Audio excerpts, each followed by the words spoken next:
गुन्हेगारांना उमेदवारी दिली नाही असं अजित पवारांनी म्हटलंय. गुंडांना उमेदवारीच्या प्रश्नावर त्यांनी स्पष्टीकरण दिले. काही जागा रिपाई खरात गटाला दिल्यात असंही त्यांनी यावेळी बोलताना म्हटलेलं आहे. मोठी बातमी आपण पाहतोय. गेल्या अनेक दिवसांपासून अजित पवारांवर गुन्हेगारांना उमेदवारी दिली असा आरोप होत होता. मात्र त्यावर आता त्यांनी स्वतः स्पष्टीकरण दिले. गुंडांना उमेदवारीच्या प्रश्नावर त्यांनी काही जागा रिपाई खरात गटाला दिल्याचं म्हटलेलं आहे. कार्यकर्ते अक्षरशः रडत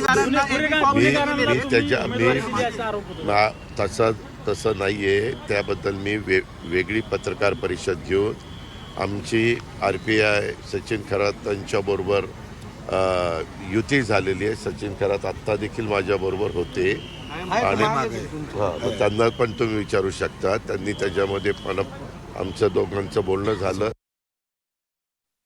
आदरणीय दादांबरोबर चर्चा झाल्यानंतर मी तुमच्याशी सविस्तर बोलतो.